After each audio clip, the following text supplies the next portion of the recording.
Oi, turminha, boa noite, tudo bem? Como é que vocês estão?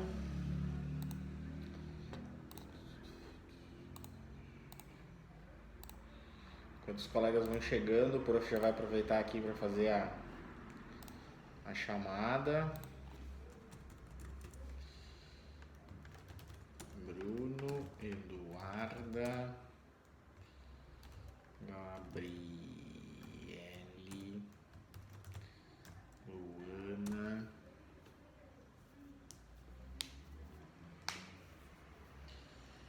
Joana. Vamos chegando, galera, vamos chegando.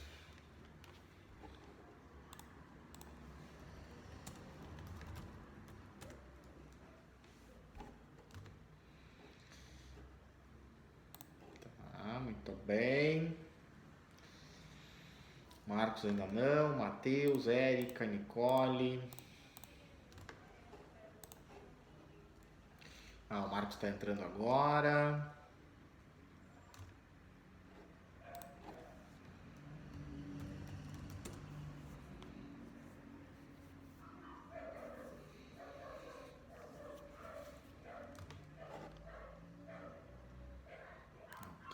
Ok, tudo certinho. Então tá. Bom, galera, nas últimas aulas aí, então a gente veio falando um pouquinho das histórias, das curiosidades sobre alguns tipos de transporte, né? E o prof separou então para a aula de hoje a gente falar um pouquinho das curiosidades do transporte rodoviário, tá? Então, para a gente falar um pouquinho sobre o transporte através, basicamente, do caminhão, né? Que é a principal ferramenta desse transporte rodoviário no Brasil hoje. Então, para a gente tá tranquilo, tá consciente disso, a gente já falou então um pouco do transporte ferroviário, perdão, falamos do transporte marítimo, né? Vocês fizeram um trabalho sobre a cabotagem, a gente falou bastante na última aula lá sobre a história do trem no Brasil, então hoje a gente vai falar um pouquinho sobre essa questão do transporte rodoviário, tá? A história dessa modalidade no Brasil, algumas curiosidades, depois eu tenho uma reportagem para mandar para vocês assistirem, que eu acho bem importante para a gente começar a entender tudo que envolve essa modalidade, tá? Então, conforme o prof comentou já, é a modalidade mais comum, mais usada no Brasil, né? Deveria ser, na verdade, uma modalidade de apoio, de suporte às outras modalidades, aos outros modais de transporte, mas hoje é o tipo de transporte que a gente mais utiliza, que a gente mais se faz valer, né? Que está mais presente nas nossas vidas, é o transporte rodoviário. Tá? E aí a gente pode abrir um leque bem bacana, porque na maioria das vezes que a gente fala dessa modalidade de transporte, a gente fala só do caminhão, né? Mas na verdade ele envolve desde um motoboy, por exemplo, ou de um entregador de bike, um entregador de patinete, né? Nos grandes centros urbanos é cada vez mais comum que se utilize essas outras modalidades alternativas.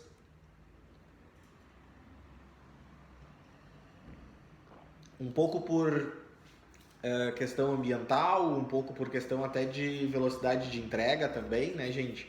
Se a gente pegar aí uma grande capital aí como São Paulo, Nova York, Tóquio, né? São cidades que têm trânsitos muito conturbados, trânsitos muito trancados, e ter então essa facilidade, ter esse apoio, ter esse ponto de segurança aí para fazer a entrega do nosso produto, daquela embalagem, enfim, através de uma bicicleta, através de um patinete que seja rápido, que consiga literalmente costurar o trânsito, que consiga entrar em ruas estreitas, que consiga sair mais rápido, é válido, né? No Brasil ainda a gente usa muito motoboy, né? Que nem agora à noite aí que a gente está nesse período, se a gente quiser pedir uma pizza, se a gente quiser pedir um lanche aí para nossa janta, muito provavelmente quem vai vir entregar vai ser o motoboy, né? Para quem é do ramo, né, a gente costuma chamar aí de cachorro louco, né? Porque o motoboy raiz é nessa função, assim, ele não tem muito medo do trânsito, da velocidade, do sinal fechado, de andar entre os carros, né? Então é uma condição muito peculiar também do Brasil, tá? Um comparativo que eu acho bem interessante, né, pessoal? O motoboy no Brasil hoje, basicamente, ele trabalha com motos de baixa cilindrada, né? Ele trabalha com moto de 125, 150, 200 cilindradas, né? São motos relativamente populares, de consumo de combustível menor, né? São motos mais baratas de comprar, são motos mais baratas de manter, né? Enquanto que o motoboy na Europa, na Inglaterra, na Itália, na Espanha, ele costuma andar com motos de maior cilindrada, com motos já de média cilindrada, aí de 500 cilindradas, 600 cilindradas, já são motos maiores, com potência maior, né?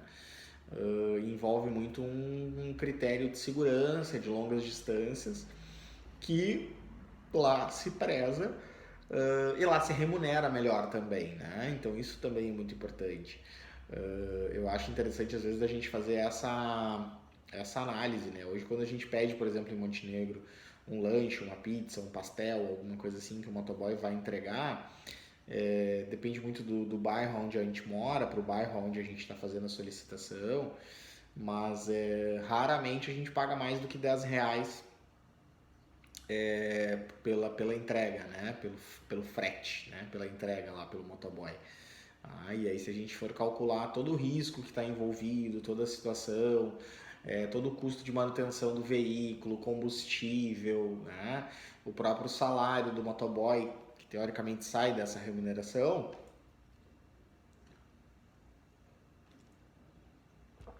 é muito barato, né? Porque muitas vezes a gente não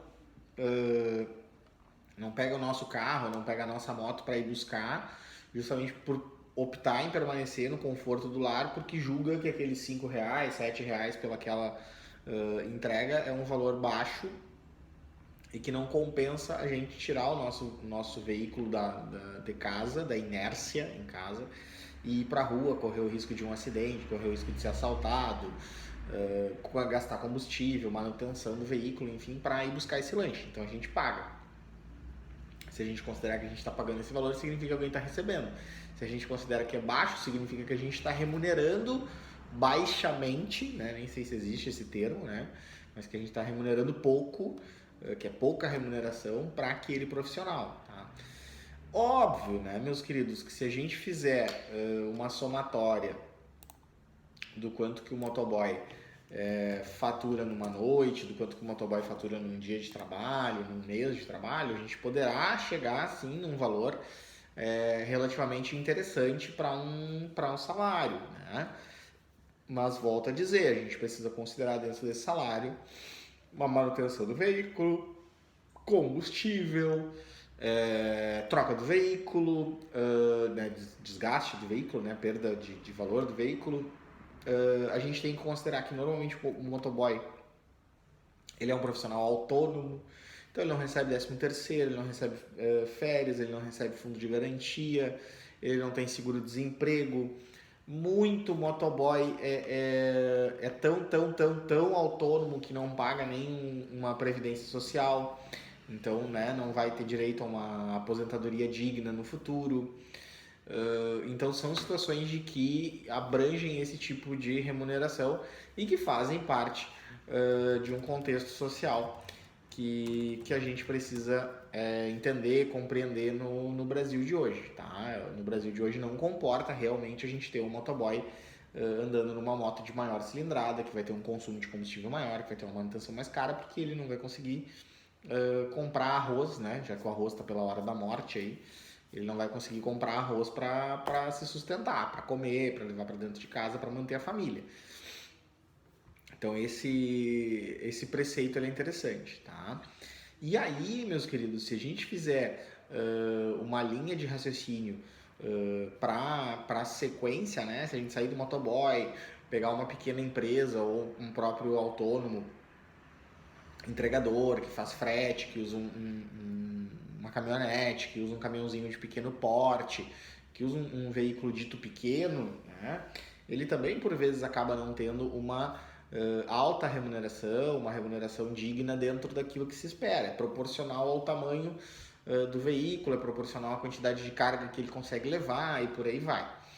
E aí a gente entra numa temática que eu queria trazer para vocês que é bem importante, que é a temática do Brasil, que a gente fala muito, que a gente tem o problema hoje do excesso de carga, do excesso de peso nos caminhões, né? O que acontece hoje no Brasil? Um elemento, um critério para compor o valor do frete de um caminhão no Brasil é a quantidade de carga que aquele motorista está levando, tá? Isso serve para a maioria dos fretes no Brasil. A gente pode tirar por base quando a gente vai no correio, um dos elementos que dá o valor da nossa encomenda, do envio da nossa encomenda, é o peso da nossa encomenda, né? Então no frete, né, basicamente, o elemento principal é o peso. O peso e a distância, né? Então, quanto mais longe eu vou, com maior peso, maior a remuneração. Então, o que acontece hoje? O brasileiro tem lá um padrão, o meu caminhão ele leva 30 mil quilos, né? Alguns casos é cubagem, tá, Lu? A gente chega lá, tá, meu bem? Meu caminhão leva 30 mil quilos, eu vou fazer uma distância de 1.000 quilômetros, se paga, sei lá, R$ 20 a tonelada o quilômetro, né? Então eu vou ganhar X, né? Mas esse X não paga o valor do óleo diesel que eu vou gastar para chegar lá. Então ao invés de levar 30, eu levo 40, levo 50, levo 60. Eu dobro, em alguns casos chega até a dobrar, tá? A quantidade de carga que eu vou levar, tá? O que isso acontece, tá? O que isso causa? Em primeiro lugar, um desgaste prematuro do equipamento, né? Da ferramenta de trabalho daquele motorista, tá? Do caminhão. Porque aquele caminhão foi preparado para levar 30 mil quilos, está levando 40, está levando 50, está levando 60, né? Por exemplo, o sistema de freio daquele caminhão foi dimensionado para suportar 30 mil quilos e não o dobro. Então ele acaba levando mais tempo para parar, ele acaba arrastando muito mais no asfalto, tá? Então por isso que a gente acaba tendo alguns casos de acidentes graves, né? Por excesso de peso, tá? E aí acaba ocasionando também para nós, pessoas normais, motoristas comuns, uma série de estradas com defeitos, com buracos, com ondulações, tá? Então quando a gente passa por uma estrada aí, a gente percebe que a estrada tem aquele vinco, assim, que a estrada afundou, sabe, nas laterais, assim, né, ficou meio, assim, saltado. Um dos motivos, além, claro, da qualidade do material colocado naquele trecho, naquela estrada, um dos motivos é o excesso de peso dos caminhões, das cargas brasileiras, tá?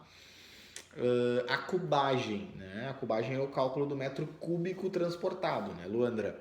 O que acontece? Quando a minha carga ela é uma carga de volume e não uma carga de peso, onde o volume ele interfere muito mais do que o peso, a transportadora vai trabalhar com a relação da cubagem, tá? Então, quantos metros cúbicos está sendo ocupado dentro do caminhão para levar aquela carga, tá? É uma proporção que se faz ali. O que acontece, meu bem? Vou pegar assim um exemplo pensando em ti, tá? Quando a gente trabalha, por exemplo, com edredom, né? Um edredom grande, um king size, né? Que é um baita de um edredom, ele, em termos de tamanho, né? Em termos de cubagem, né? Altura versus largura versus comprimento, né? Se não me engano é isso. Ele ocupa muito mais espaço do que ele ocupa por peso, né? Então sairia muito mais barato, a transportadora teria prejuízo, o caminhoneiro teria prejuízo te cobrando por peso. Então ele te cobra a cubagem, né? Quantos metros cúbicos aquela carga está ocupando dentro do caminhão, tá? É isso aí, tá? Se a gente for pensar em peso, tu poderia transportar muito mais peso, tá? Isso acontece. Isso não acontece, por exemplo, na questão de líquido, né? O líquido ele pesa, né? Então o líquido não se cobra a cubagem, se cobra o peso da carga líquida que está se levando.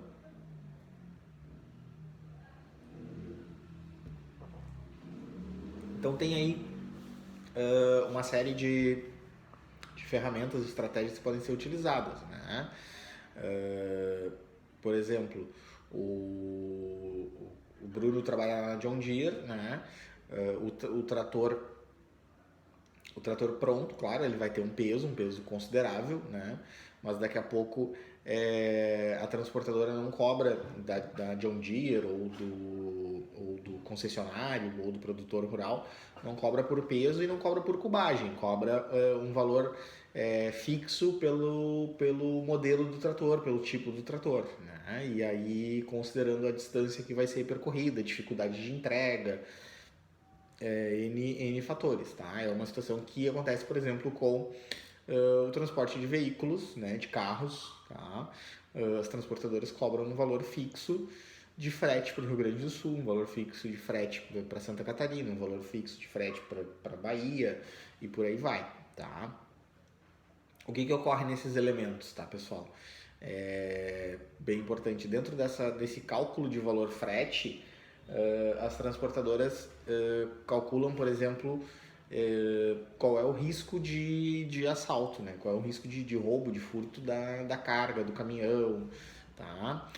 Quanto que de seguro vai ser investido naquela carga. Então, dependendo da modalidade da carga, do tipo da carga, só existe o embarque com seguro, né? Dependendo do tipo da carga, não se faz necessário o seguro, certo? Isso é uma condição muito peculiar, tá? Porque às vezes aquele roubo, aquele assalto, ele acontece não só pela carga, mas também pelo modelo do caminhão, pelo modelo do equipamento que está levando, tá? Então às vezes a carga não é o mais interessante para aquela quadrilha, e sim o modelo do caminhão. Isso depende de quadrilha para quadrilha. Tem umas mais especializadas aí que levam tudo, tá? Diga, Lu, pode falar, meu bem. A gente teve um tempo atrás aqui em Santa Catarina uma situação bem peculiar, né, pessoal? Que tinha uma região ali que era muito visada para roubo de caminhão, tinha muito. O seguro não é obrigatório, tá, Lu? O seguro depende de carga para carga, de negociação para negociação, tá? Tem transportadora que é com seguro, tem transportadora que é sem seguro. Isso aí é muito. Depende até do cliente. Às vezes o cliente não quer pagar seguro. Isso aí depende de cada modelo de negociação, tá? Por exemplo, ali em Santa Catarina, então, tinha uma região ali perto de bombinhas. Não lembro como é que é o nome da cidade agora exatamente, na beira da BR, que tinha muito roubo de caminhão, muito assalto, tá? E a Polícia Rodoviária Federal foi investigando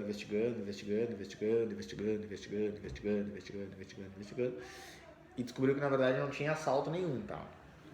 Na verdade o que tinha ali eram alguns pontos, alguns lugares já alinhados com os motoristas para desvio da carga, tá? Então, o que acontecia? O caminhoneiro vinha, por exemplo, com uma carga de eletrodoméstico, de eletroeletrônico, tipo, TV de 50 polegadas e tal, e chegava numa borrachariazinha ali de um Parça, né? E descarregava as TV ali e chegava no posto da polícia e dizia que tinha sido assaltado, tinha roubado ele, tinha tirado tudo que tinha dentro do caminhão, não sei o que, e liberaram ele, né?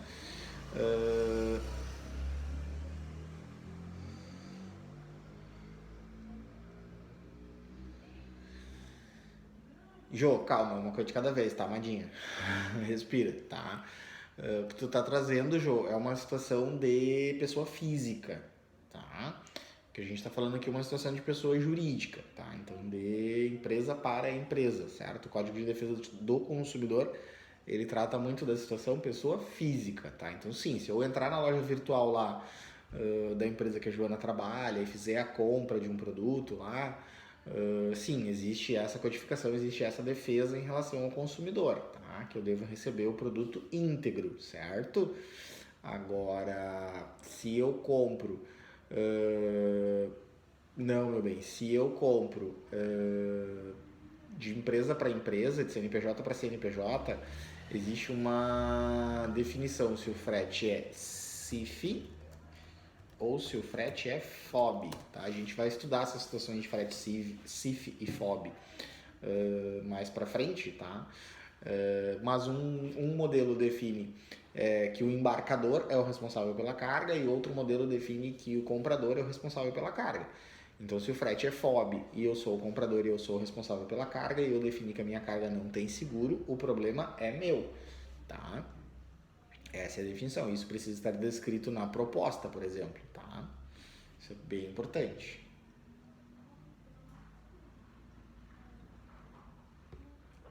Porque quando o frete é FOB, literalmente eu me viro com o frete, tá? Então... eu não vou mais dar aula. A Joana dá aula hoje. Fiquei brabo agora com a Joana. Brinks. Se o frete é FOB e eu vou levar ele ao pé da letra, o comprador tem que se virar com tudo, tá, Joana? Sim, se for CIF, tu é o responsável pela carga. Total, tá? Total. Limite de valor em que sentido, Lu?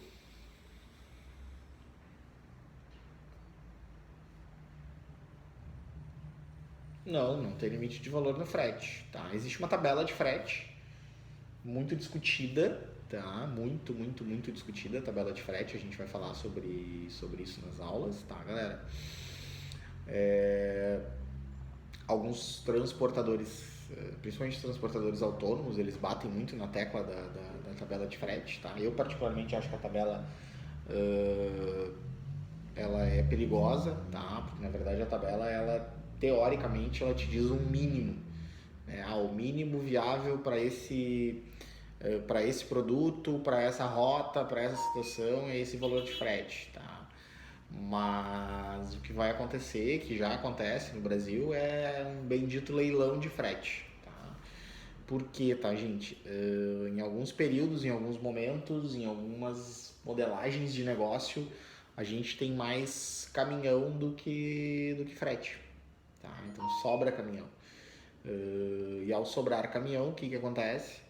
Vira um leilão, tá? Então, a Luandra precisa que leve uma carga de edredom de Montenegro para Florianópolis.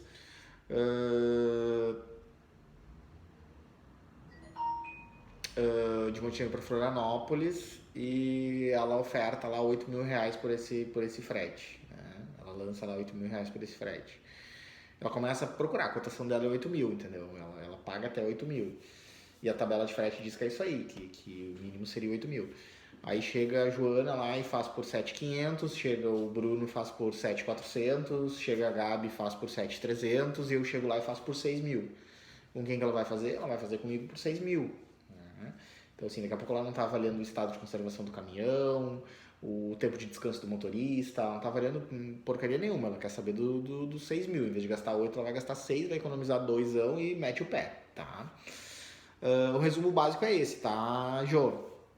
Frete CIF, a responsabilidade é sempre do embarcador, tá? Se o frete é FOB, não há responsabilidade do transporte por parte do embarcador, tá? Então, assim, no FOB, o que acontece, né, Jô? Teoricamente, eu comprei de ti, tá? Eu escolhi um frete FOB. Eu tenho que ver a transportadora, eu tenho que fazer o seguro, eu tenho que correr atrás. Tá, vamos por partes, tá, lindinha? Deixa o professor te fazer uma pergunta. Isso tu tá considerando venda pessoa jurídica, né? Duas empresas, uma comprando da outra, certo? Quanto tu me Tá, beleza. Então, ok, tá? É isso aí, ok? Quando a gente está considerando pessoa jurídica, pessoa física, volta lá no teu Código de Defesa do Consumidor, certo? Tu, pessoa jurídica, vendeu para mim pessoa física, então tu tem que garantir a integridade independente da modalidade do frete, beleza? Isso é muito discutido no Mercado Livre, tá? Carga de Mercado Livre é um pepino por causa disso, certo? O que é legal, tá? Por que tu busca essa responsabilidade sempre pra ti? Porque tu quer continuar fazendo negócio comigo, entendeu? Então, assim, cara, o frete é FOB, deu BO, deu ruim. Cara, traz a carga de volta, conserta ou manda outra pro cliente porque eu quero continuar vendendo para esse cliente. Sacou? É isso que pode estar acontecendo contigo. É essa filosofia que tu tá tentando trazer, tá? Não é que o cliente tem sempre razão, mas é que tu quer manter a relação de trabalho, a relação de negócio com ele. Então isso a gente tem que ponderar, ok? Isso é importante. Agora, em determinada modalidade de negócio, determinado tipo de embarque, não tem isso, entendeu? Você vende um container de frango da JBS para um mercado lá na Arábia e você diz que o frete é FOB. Cara, e no meio do caminho os caras esqueceram de ligar o refrigerador do container e perdeu a carga toda. Já era, o frete era FOB, velho. Vai cobrar do transportador, vai cobrar de quem carregou. Né? Então assim, não, é definido que da indústria até chegar no navio é CIF. Do navio até chegar no camarada lá é FOB. Então tá, então tem que provar pro cara que até botar dentro do navio a carga de frango dele tava ok. Quando botou dentro do navio, esqueceram de plugar lá o container na tomada, não ligaram o refrigerador e chegou estragado lá. Beleza, aí ok, entendeu? Então existe todo esse balanço, toda essa avaliação, todo esse conjunto. Voltando na pergunta da Luandra sobre limite de valor para frete, por exemplo, para seguro, quem define a condição do valor do seguro são as seguradoras, né? Então, assim, o que ocorre? Vou voltar no exemplo anterior. Você está mandando uma carga de edredom para Florianópolis. Você optou por fazer um seguro dessa carga. A seguradora lá que tu elegeu cobra R$ 500 pelo seguro, tá? Tô chutando. Cobra R$ 500 pelo seguro. Beleza, ok, R$ 500, show de bola. Dali 2 dias, 3 dias, você vai mandar a mesma carga, a mesma quantidade, o mesmo valor financeiro embarcado para o Rio de Janeiro, entendeu? E aí a seguradora te liga e diz assim, ô Luandra, para o Rio de Janeiro a gente não faz seguro, porque é muito perigoso. Aí tu insiste, porque eu preciso, porque o cliente é especial, não sei o que, gente boa, lá não é uma área tão perigosa assim, beleza, então a gente cobra R$ 10.000. Então, a mesma carga, o mesmo peso, a mesma quantidade de valor agregado, custava R$ 500, sendo para um outro endereço, para uma outra localidade, custa R$ 10.000, tá? Então, isso não existe uma matéria padrão, vamos dizer assim, tá? É a mesma coisa quando a gente vai fazer o seguro de um carro, né? Você faz toda uma análise de risco, toda uma análise de perfil, qual é o tipo do motorista, quantos anos ele tem, se ele tem multa de trânsito, se ele tem outros sinistros, né? Isso pesa muito para uma seguradora, né? Daqui a pouco uma transportadora que tem muito sinistro, ela acaba tendo custo de frete, de seguro mais elevado, tá, pessoal? Um minutinho, o prof já volta, tá, meus amores?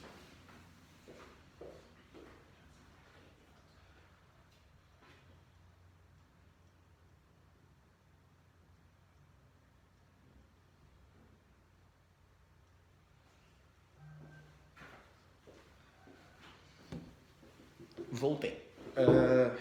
Então, esse ponto do seguro, ele leva em consideração várias situações, certo?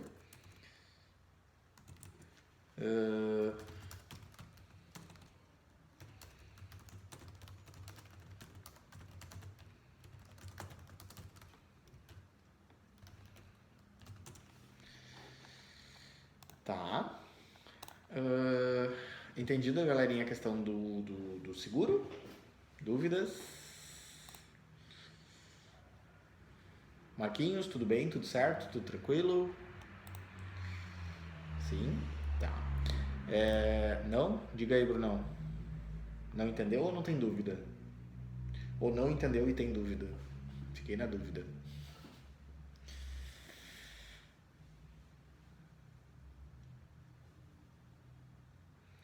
Tá, enquanto o Bruno me responde lá para mim entender se ele ficou com dúvida ou não ficou com dúvida. Não tenho dúvidas. Beleza, show. Então assim, tá, pessoal? Voltando. Então nesse conjunto do transporte rodoviário no Brasil, era interessante que a gente trabalhasse hoje no Brasil com transportes rodoviários, com fretes que atingissem a totalidade de 300 km de distância, tá? Do ponto A ao ponto B. No modal rodoviário, tá?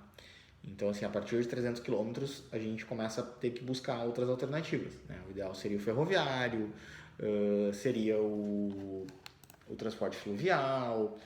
Então, são coisas que faria uma compensação de valor, que transformaria o frete no Brasil num valor muito menor, tá? Isso não acontece hoje, certo? Isso hoje a gente faz aí 3 mil, 4 mil, 5 mil quilômetros de transporte rodoviário, tá?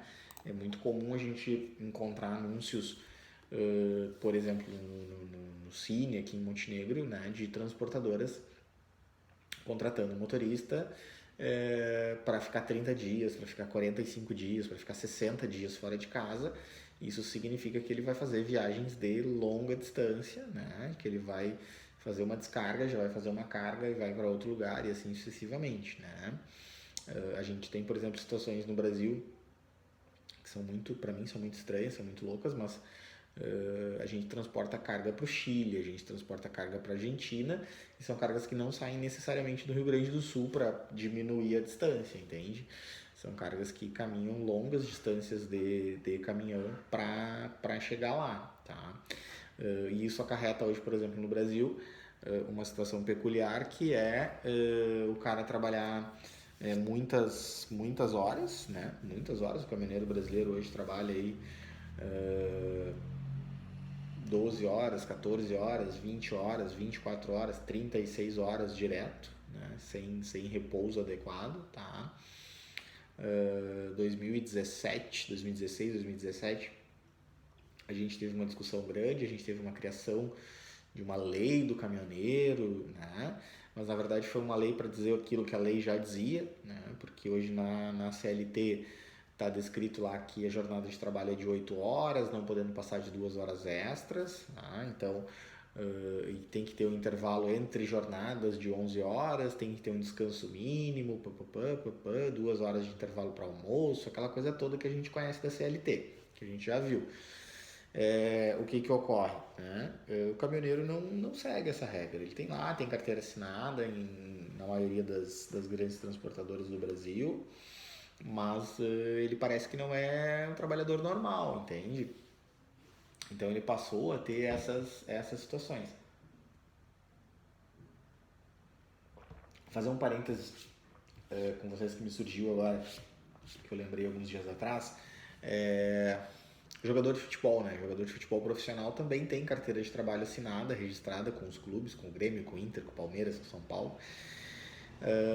E eu vi esses dias, achei muito engraçado, um ex-jogador de futebol processando o clube, né? Processando vários clubes, requerendo algumas situações de CLT, né? Por exemplo, trabalho noturno, tá?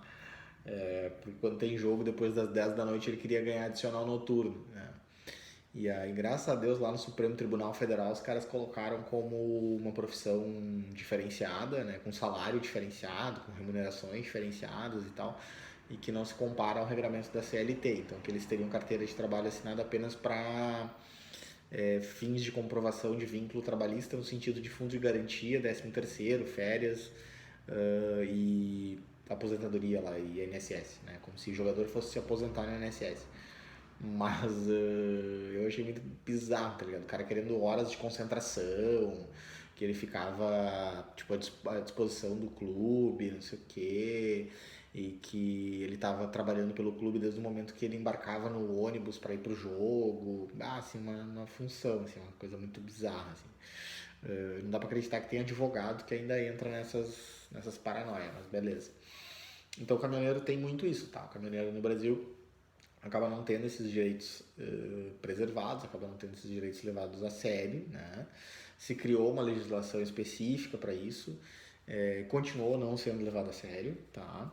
Até porque, né, gente, é carente de uma infraestrutura muito necessária, né? Não adianta eu simplesmente dizer que o motorista só pode trabalhar 8 horas por dia, com 2 horas extras, com 11 horas de descanso, se eu não consigo garantir para esse motorista onde ele vai descansar e que esse descanso vai ser de qualidade, que ele não vai ter o caminhão dele roubado no meio desse descanso, entende?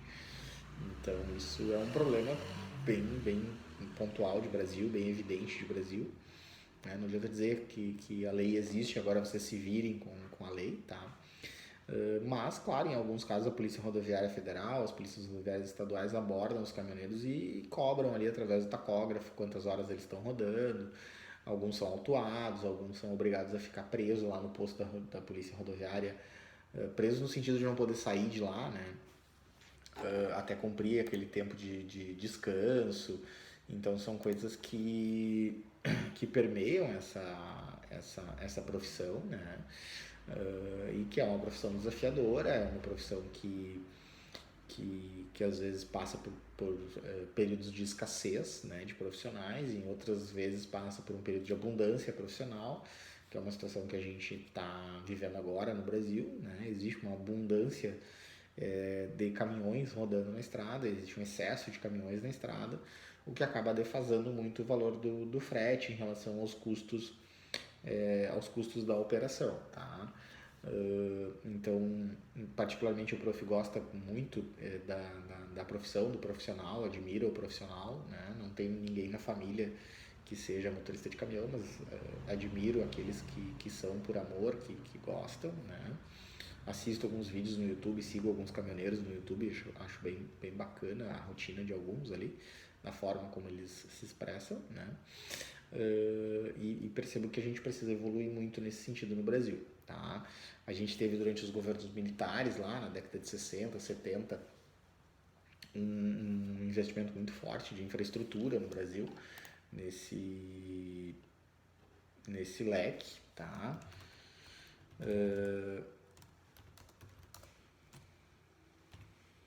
Nesse leque, tá? Para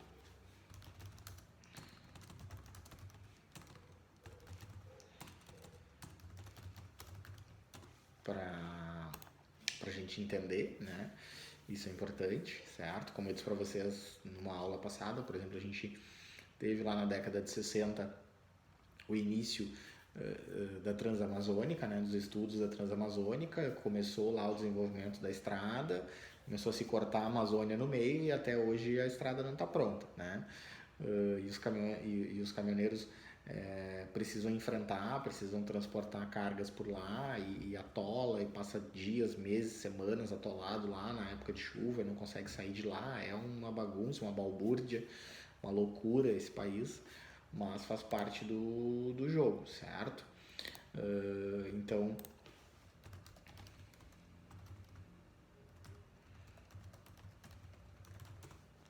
Então, isso são pontos que a gente precisa começar, tá, pessoal, a estudar, a entender, a pesquisar, a descobrir, certo? Descubram, ganhem, tenham curiosidade sobre isso, tá?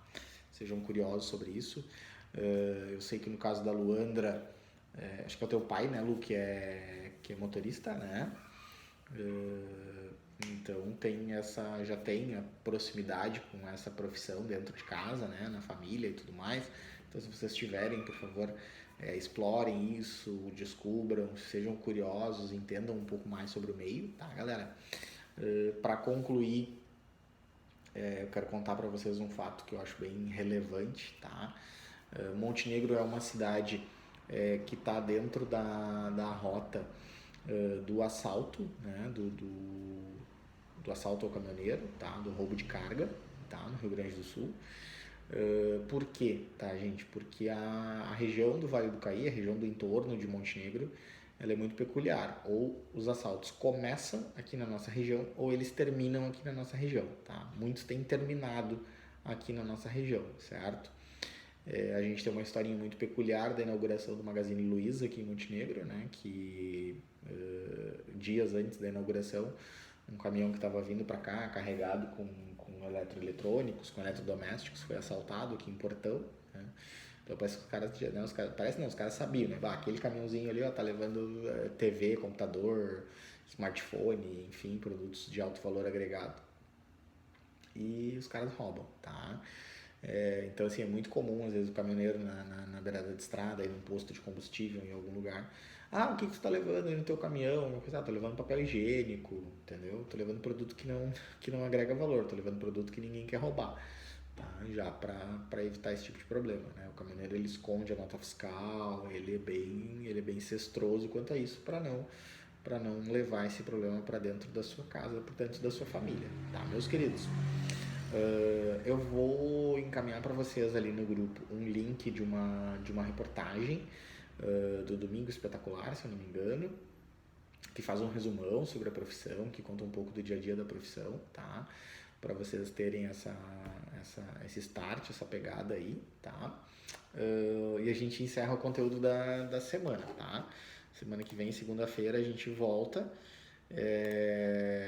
para mais um episódio, né, desta saga com um conteúdo mais forte mesmo, tá, galera? Essas semanas, essas primeiras aulas foram de curiosidades sobre os principais modais, tá? A gente não falou de todos ainda, mas os principais em termos de curiosidade a gente falou, a gente abordou, a gente trouxe para o nosso entorno, ok? Alguma dúvida, alguma pergunta sobre a aula de hoje, meus amores?